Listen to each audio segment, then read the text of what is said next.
제가 치료해드린 사례고요. 봤을 때 눈밑 지방이 상당히 두툼합니다. 두툼하면서 이 아래쪽이 많이 꺼져 있으니까 단차가 좀 많이 느껴져요. 2번 정도 치료를 했고 이 정도까지 만들어 드렸는데, 리벨리거 마포점 대표원장 유선민이라고 하고요. 이제 눈밑 지방 돌출에 대해서 어떻게 비수술적으로 치료를 하고 있는지 좀 소개를 드려볼까 합니다. 지금 제가 눈밑 지방 치료할 때 가장 많이 쓰고 있는 브이로라는, 얘네 특이한 점은 이렇게 가운데 원형으로 초음파가 나오게 됩니다. 이렇게 했을 때 장점은 면적이 좀 좁다 보니까 세세한 눈밑 지방 쪽을 치료하기가 굉장히 이점이 있고, 논문 데이터를 좀 보면은 2회 치료한 거고요. 한 달 간격으로 A와 B를 보면 거의 이제 수술로 한 게 아닌가 싶을 정도로 결과가 좀 좋게 나오기도 합니다.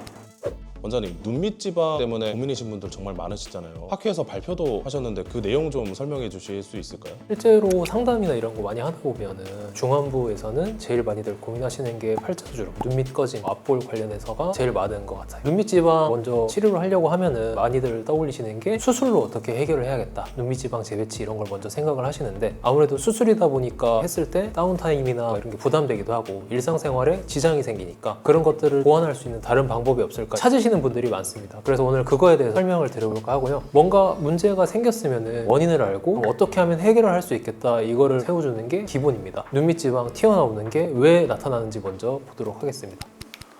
이런 식으로 눈밑 자체가 좀 불룩 튀어나오게 되죠. 원인을 보면 원래 안화경막이라고 해서 여기서 이걸 받쳐주고 있는 인대가 있어요. 힘이 떨어지고 노화가 되면서 이걸 받쳐주지 못하고 안에 있는 지방이 이쪽으로 밀려나오게 됩니다. 밀려나오게 되면 이런 식으로 눈밑이 튀어나오게 된다고 이해를 하시면 돼요. 그래서 눈밑에 관해서 말씀을 하실 때 내가 눈밑이 꺼졌다, 눈밑이 튀어나왔다, 이거를 말씀을 하시는데 사람마다 눈밑에 대한 정의가 다르다 보니까 헷갈려 하시는 분들이 많아요. 여기 딱 보면 이제 눈밑에 이렇게 있는 선이 있는데 이게 눈물고랑이라고 하는 선입니다. 이 위쪽으로는 보통 튀어나오게 되고요. 이 밑으로 인디언 밴드라는 게 생기는데 이 부분은 꺼지게 됩니다. 여기는 튀어나오고 여기는 꺼지고 이 밑에 팔자주름은 튀어나오게 되니까 이 단차가 생기면서 여기가 더 도드라져 보이는 거예요. 이걸 쉽게 설명할 수 있는 개념이 패트 글라이딩 티오리라고 해서 지방이 밑으로 흘러내린다라는 이론입니다. 실제로 보면은 여기에 있는 지방층들이 재배치가 일어나면서 위에 있던 것들이 아래로 이렇게 처지면서 아까 방금 말씀드린 이런 변화들이 나타난다고 이해를 하시면 되겠어요. 사실 되게 오래전부터 의사 선생님들께서 시도하셨던 방법이 여러 가지가 있어요. 딱 보면은 익숙한 이름들이 나오는데 울세라 아니면은 뭐 슈링크와 같은 초음파 기반의 시술들을 해가지고 눈밑을 줄여보려는 시도들이 많이 있었습니다. 논문으로도 많이 나왔고, 그래서 딱 보면은 변화들이 나타나는 전형적인 모습인데 눈 밑에 여기 해가지고 이 안쪽은 튀어나오고 여기서부터 이 선을 따라서 이 부분은 꺼지게 되고 여기까지 이 부분이 늘어나면서 튀어나오게 됩니다. 요거를 치료하려고 하면 기본적인 개념이 이 부분은 좀 들어가게 해주고 여기는 받쳐줄 수 있는 걸로 채워주고 여기는 눌러주는 게 기본적인 개념이에요. 그렇게 했을 때 이런 식으로 선이 와가지고 쭉 일직선으로 플랫하게 떨어지게 됩니다. 그거를 이제 원해가지고 시술을 하게 되는 거고,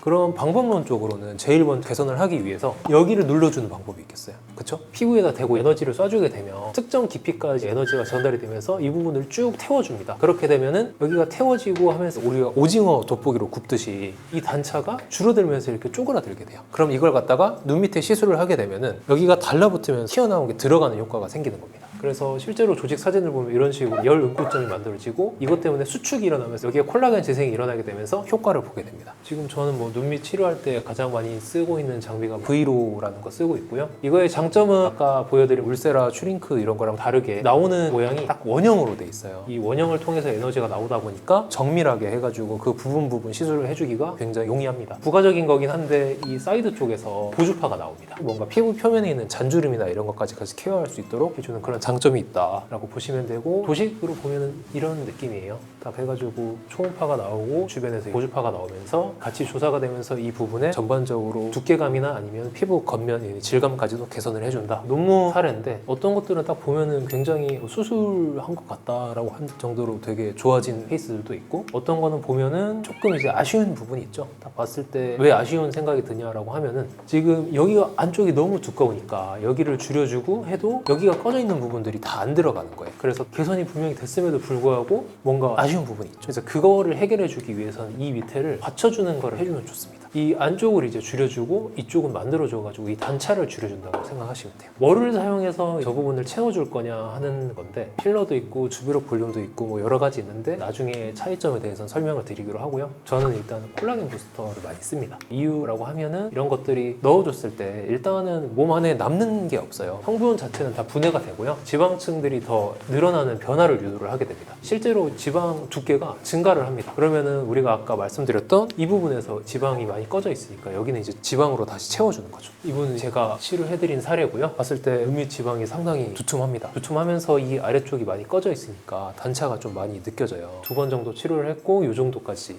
만들어 드렸는데 여기가 좀 줄어들고 여기가 받치는 게 생기니까 확실히 눈밑이 부해 보이는 게 덜해 보이는 느낌이 듭니다. 네. 그래서 여기까지 눈밑 지방이나 이런 것들을 수술하지 않고 시술로 어떻게 치료를 할 수 있는지 좀 살펴봤고요. 내가 뭔가 중요한 일정이 많고 그래서 수술을 하기에는 좀 부담스럽고 간편하게 시술로 효과를 보고 싶다라고 하시는 분들께 추천할 만한 방법이다 해서 소개를 좀 시켜드려봤습니다. 질문 같은 게 있을까요?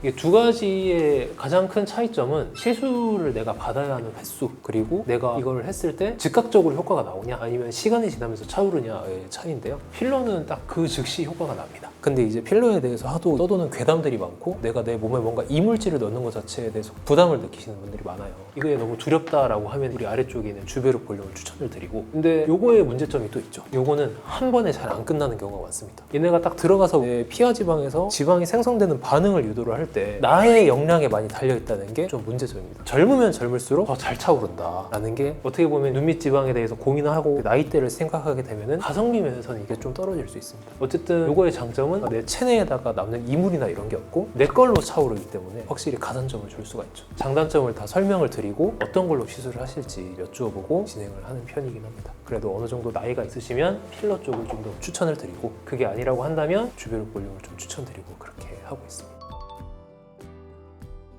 즉각적인 변화는 이게 우리가 아까 딱 봤을 때 뭔가 그 쫀쫀해지는 느낌이 있어요. 쫀쫀해지는 느낌은 왜 오냐면은 쪽에서 나오는 고주파 있죠? 그것 때문에 즉각적으로 쫀쫀해지는 그런 효과를 볼 수가 있는데 그게 아니고 실제로 볼륨이 줄어드는 거는 한 달 정도 지나면서 서서히 줄어듭니다. 그게 이 초음파 시술의 원리상 때문에 그렇습니다. 그래서 즉각적으로 뭔가 확 줄진 않고 한 달 정도 지나면서 좋아진다라고 생각하시면 돼요. 그럼 1회만으로도 1회만으로도 효과를 보시는 분들도 있죠. 변화를 진짜 드라마틱하게 보는 분들도 있고 좀 더 이분은 해야 되겠다 하는 분들도 있는데 절대적으로 딱 봤을 때 지방량 자체가 많으신 분들은 좀 횟수가 많이 필요하긴 합니다. 울세라 같은 거 했을 때 볼페인 부작용이 생기면은 잘 안 돌아온다고 얘기를 하잖아요. 그게 에너지를 잘못된 데다 쏘면은 그 부분에 지방이 진짜 소실이 되거든요. 그걸 역이용하는 겁니다. 꽤 유지 기간이 괜찮습니다. 실제로 지방이 줄어드는 거기 때문에.